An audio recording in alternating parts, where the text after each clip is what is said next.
মানে কোনো দাঁতের প্রবলেম নেই জানো, কারণ না, শুধুমাত্র আমার ইদানিং হয়েছে। এখন কি কারণে হয়েছে আমি বুঝতে পারতেছি না।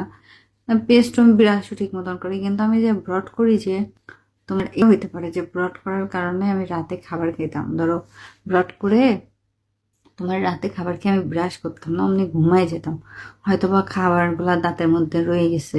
এই জন্য একদম লাস্টের দাঁত কিন্তু কোনো উপায় নেই, একদম তুলে ফেলতে হবে, খুব পেইন করে। আমি ভাবছি তাকে আব্বুকে দেখায় নিয়ে আসি, যেহেতু ওনার লং প্রসেস। ওনার আজকে দেখলাম বুঝছো, মানে আজকে তো ডায়াবেটিস কমছে, ট্রেনের টিকিট করতে দিছি, পাইনি, পরের বার কাল সকাল 7টায় থেকে করতে দিতে হবে। এই সাইডে, এই সাইডে মানে এই দিক, মানে এই দিক পুরাটা কেমন যেন এতটুকু লাল হয়ে গেছে, আর কেমন যেন ফুটকা ফুটকা, দেখে বোঝাই যাচ্ছে। আর উপরে ডিমের যে আস্তর থাকে না, সেম ওই রকম। তো ওনারটা দেখে আসার পর আমারটা চেষ্টা করবো। আমি তো দুইটা ডক্টর দেখাইছি, দেখাই নিচ্ছে তা না, দুইজনই অ্যাডভাইস করছে যে দাঁত তুলে ফেলতে হবে। করলে তোমরা এখানেও দেখতে পাবা একদম লাস্টেরটা। আচ্ছা, এবার তোমার প্রশ্ন উত্তর দিই যে মেয়েরা ফুচকা কেন পছন্দ করে। হম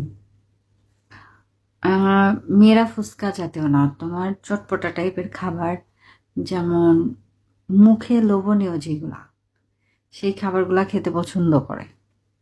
তাদের মুখে টেস্ট, প্রতিভা। আসসালামু আলাইকুম। ওয়ালাইকুম আসসালাম। ফুচকা যে শুধু মেয়েরা খাইতে পছন্দ করে এরকম না, ছেলেরাও পছন্দ করে।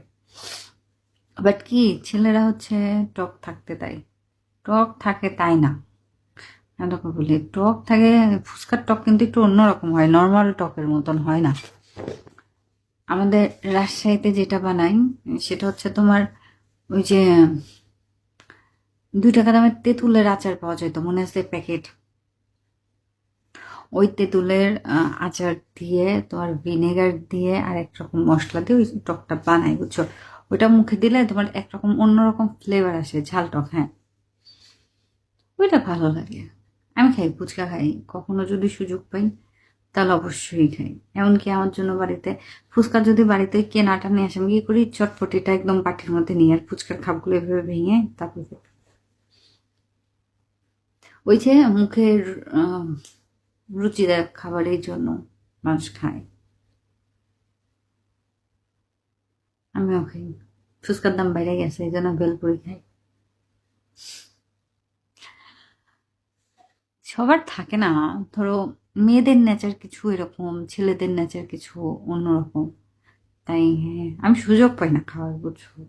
আমার মানে সুযোগ হয়ে ওঠে না, ধরো আমার কাছে টাকা আছে, সময় আছে, কিন্তু আমি শোরুম থেকে সচরাচর